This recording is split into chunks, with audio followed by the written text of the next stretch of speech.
군사분계선처럼 바다에도 북방 한계선과 어로 한계선이 있습니다. 실수로 남북 어선이 서로 경계를 침범하는 경우도 많았고 최북단 어장은 특정 날짜에만 개방되는 등 바다까지 남북으로 분단돼 있습니다. 이런 가운데 강원도가 남북 고성군 앞바다에 평화의 바다 공원을 만드는 방안을 추진하기로 했습니다.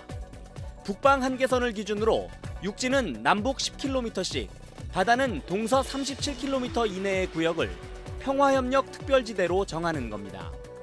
수산자원조사와 연안어장자원 조성, 공동어로조업, 유통과 가공기반시설 조성 등 함께 할 수 있는 다양한 안이 준비될 전망입니다.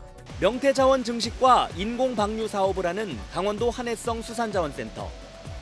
갓 부화한 치어부터 20cm 넘는 성어까지 80만 마리의 명태가 자라고 있고 지난해까지 31만여 마리를 동해에 방류했습니다. 어선들이 동해 먼바다에서 줄지어 북한 수역으로 북상하고 있습니다. 15년 전부터 몰려들기 시작한 중국 어선입니다. 중국 어선은 2010년부터 큰 폭으로 늘어 지난해엔 1,700여 척, 올해도 벌써 700척 가까이 북한 수역으로 들어갔습니다. 중국 어선이 북한 동해에서 회유성 어종인 오징어를 남획하면서 남하하는 오징어는 거의 사라졌습니다. 동해에서 조업하는 우리나라와 일본의 오징어 어획량은 10년 새 크게 줄었지만 북한 수역에 출어한 중국은 같은 기간 오히려 14% 늘었습니다. 남북 어업인들이 평화의 바다에서 공동 조업을 하면서 오징어와 명태 살리기에 힘을 모을 수 있을지 기대됩니다. 자, 먼저 평화의 바다라는 것이 어떤 것인지 그 개념부터 좀 짚어보도록 하겠습니다. 본부장님, 이게 평화의 바다를 어디에 어떻게 만들겠다는 건가요?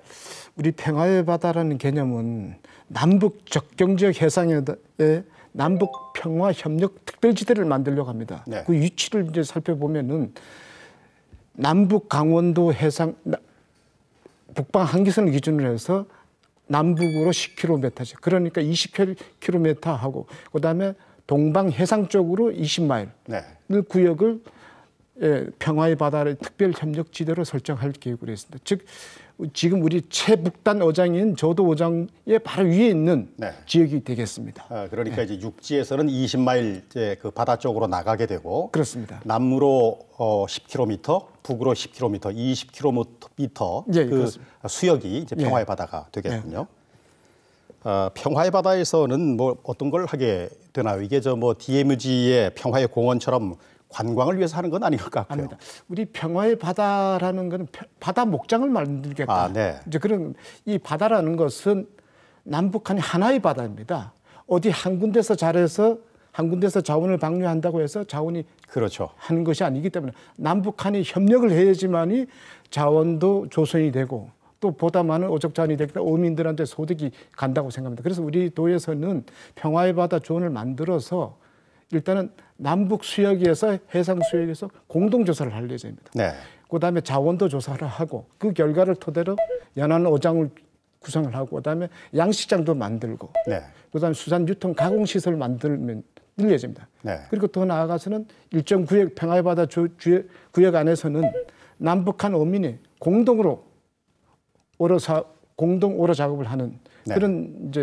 그런 형태로 진행을 할 것이고요.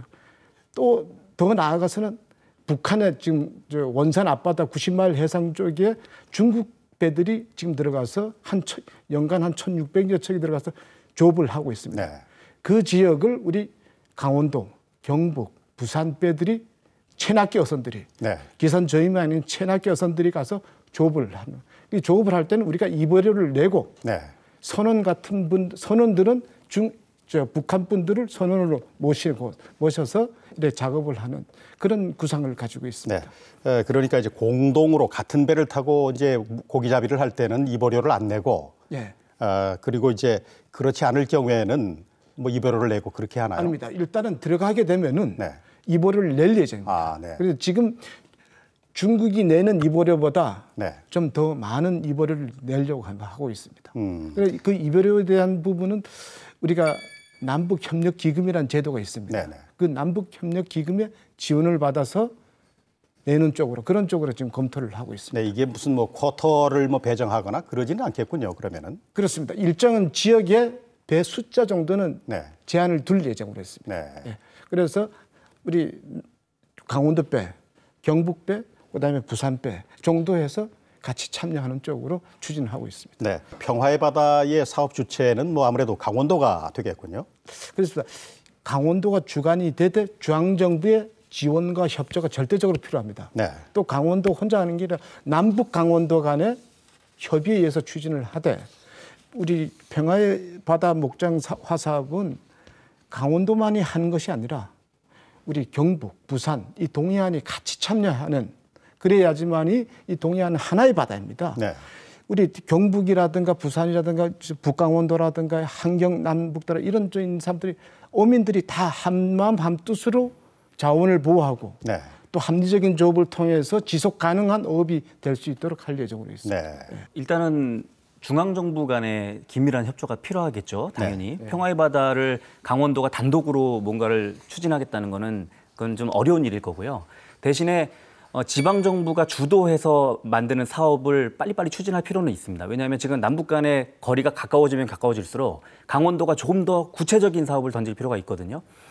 이거를 강원도가 만약에 던지는 이 평화의 바다라는 사업이 왜 좋냐 하면은 정치 색깔을 덜 띈다는 거죠. 우리가 체육 분야라든지 또는 이런 지금처럼 수산 분야라든지 이런 것들은 정치색을 덜 띠기 때문에 또 관광이라든지 이런 분야들은 그래서 강원도가 가지고 있는 이 평화의 바다가 나중에 어떤 폭발력을 가질지를 아무도 모르는 거죠. 그리고 우리가 앞으로 진행될 남북 간의 여러 가지 협력 사업들에 어떤 모태가 될 가능성이 충분히 있다. 제가 이걸 왜 이런 말씀을 드리냐면 최근 2달 정도 노동신문, 북한 노동신문을 한번 쫙 들여다봤어요. 제가 들여다봤더니 북한에서 이제 관심을 가지고 있는 사업들이 쭉 나와 있습니다. 그런데 우리가 특히나 우리 눈에도 번쩍번쩍 뜨이는 게 북한에서 가지고 있는 지금 핵심 추진 사업이 금강산권 개발 사업과 그다음에 원산 갈마지구 개발 사업이 정말 이틀에 한 번 정도씩 계속 나오고 있어요. 원산은 강원도의 우리로 따지면 도청 소재지고 또 평양에서 동쪽으로 230km, 서울에서 동쪽 230km 강릉이 있죠. 거의 비슷한 아주 유사한 그 환경을 가지고 있고요. 또 갈마 국제공항이라는 게 있고 우리는 양양 국제공항이 있지 않습니까? 또 동해안을 끼고 있고 굉장히 또 설악산과 금강산을 같이 가지고 있고 그래서 여러 가지 그 개발 여건이 굉장히 유사한 상황인데 다행스럽게도 북한에서 그 북한의 동해안권 금강산권과 원산 갈마지구를 아주 핵심 역점 사업으로 추진하고 있습니다. 이런 상황에서 만약에 강원도가 추진하는 평화의 바다라는 그 사업이 수면 위로 딱 올라올 경우에는 북한이 추진하고 있는 사업과 딱 맞물려 들어갈 수 있다는 거죠. 육지권에 만들어 놓는 다양한 사업들과 바다의 사업을 같이 만들어서 수산 분야에서 출발을 하지만 만약에 관광 분야 이상의 어떤 그 시너지를 낼 수도 있고 더 폭발력을 가질 수 있다. 그런데 다행스럽게도 더더욱이 또 정치 색깔을 띠지 않고 있다. 그래서 저는 강원도가 추진하고 있는 평화의 바다 사업이라는 게 앞으로 굉장한 폭발력을 가질 것이고 그것도 고맙게도 북한의 동해안 또 우리의 동해안 그럼 우리 서로를 남북을 잇는 거는 교통망 확충 아니겠습니까? 그렇습니다. 다양한 사업들이 뒤따라올 수 있다 이렇게 보고 있습니다. 네, 물고기가 뭐 북한 고기, 남한 고기 이렇게 뭐 명찰 달고 다니는 건 아니니까 말이죠. 그래서 이제 공동어로 작업을 하게 되고 그러면 참 좋을 것 같은데 성사 가능성을 어떻게 보시나요, 이걸? 저는 성사 가능성을 상당히 높게 보고 있습니다. 네. 우리 수산 분야는 특별한 인프라 투자 없이 바로 현장에 투입이 돼서 바로 조업을 할 수가 있습니다. 네, 무슨 길을 닦는 게 아니니까. 그렇죠. 말이죠. 예. 근데 지금 우리 전문가들이 얘기하기는 북한의 인프라 사정은 이게 상당히 안 좋답니다. 그는 우리가 철도라든가 이런 쪽에서 협력이 되려면 인프라를 까는데 시간이 많이 걸리지만 그렇죠. 우리 수산 쪽은 합의만 되면 바로 들어가 조업을 하면 됩니다. 네. 바로 당장의 효과를 볼 수 있어요. 그래서 이 수산 분야에서 이 협력을 통해서 거기서 서로 상호간에 이익이 되고 그러면 거기서 신뢰가 쌓이면 신뢰를 바탕으로 해서 관광이라든가 인프라라든가 경장 확장해 나갈 수 있는 측면에서 저는 아주 좋은 사업이라고 생각하고 있습니다. 네, 우리가 이 사업을 하려고 하는 이유가 역시 동해안에 고기가 지금 안 잡히잖아요. 그래서 그렇습니다. 더더욱 이걸 좀 활기차게 추진할 필요가 있겠다 그런 생각이 드는데. 지금 강원도가 평화의 바다라는 이름으로 사업을 추진하지만 사실은 과거에 남북 강원도 간의 수산 협력 경험이 있습니다. 이미 연어 방류라든지 우리 제가 보도에서 뉴스에서 보도해드린 적도 있지만 그 안변에다가 연어 방류한 적도 있었고 그래서 그런 그때 당시에 경험했던 그 수산 공무원이 지금도 강원도 공무원으로 근무하고 계시잖아요. 그렇습니다. 그러니까 그런 분들의 그 경험을 살려서 이 평화의 바다 사업에도 어떤 세부적인 지침을 마련하고 할 때 굉장히 좋은 여건을 갖고 있다. 강원도가 갖고 있는 그 경험을 북한 측 당국자들과 나누는 거죠. 그거를 지방 정부끼리 나눌 수도 있지만 중앙 정부 사이에 나눌 수도 있고 아주 굉장히 쉽게 추진할 수 있는 의외로 쉽게 추진할 수 있는 그런 여러 가지 좋은 조건을 갖고 있다 이렇게 보고 있습니다.